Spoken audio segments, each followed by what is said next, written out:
Connaissez-vous le show télé The Grand Tour? Vous savez, le show télé des anciens présentateurs de Top Gear, Jeremy Clarkson, Richard Hammond et James May. Si vous avez, si vous adorez ce show télé sur Prime Video qui s'est malheureusement arrêté, triste. Si vous avez adoré ce show télé, essayez le jeu The Grand Tour The Game. Puisque si une série marche, pourquoi ne pas faire un jeu vidéo? Globalement, The Grand Tour The Game est en fait un jeu vidéo qui reprend les deux premiers épisodes des deux premières saisons et l'intégralité de la troisième saison. Vous allez donc jouer à tour de rôle James May, Jeremy Clarkson ou Richard Hammond, ou choisir un des trois.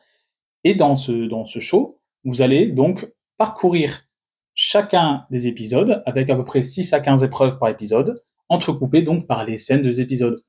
Par exemple, il y a un épisode où on conduit une voiture, puis après il y a le scène de dialogue, donc la scène du show, puis après on repart sur une scène de gameplay, puis après on repart sur une scène du show, et du coup ça s'enchaîne comme ça.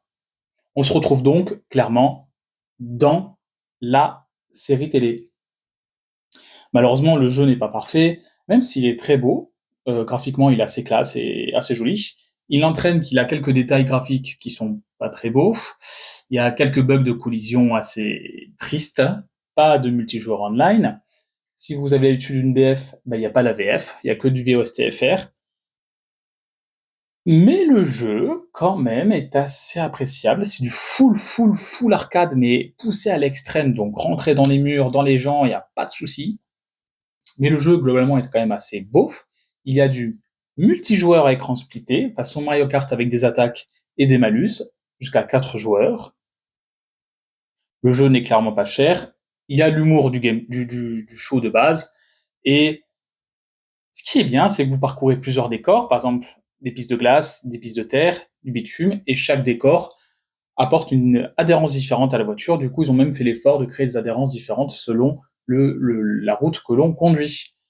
Est-ce que je vous conseille ce jeu? Pas forcément. Si vous aimez pas l'arcade ou si vous aimez pas le show télé, n'y allez pas, ça vous plaira pas. Si vous avez adoré le show télé et que vous aimez bien les jeux voiture arcade, bah allez-y, en vrai, maintenant il doit coûter 10 balles à tout péter, s'il est encore trouvable, parce que je sais qu'il a pas marché, et du coup ce jeu a coulé comme pas possible. À sa sortie, coûtait 40 euros pour 13 heures de jeu, ça va, mais c'est pas ouf non plus. Mais en vrai, allez-y, moi je lui mets un 6,5 si je devais lui mettre une note. Voilà tout. On se retrouve pour une prochaine vidéo. Ciao!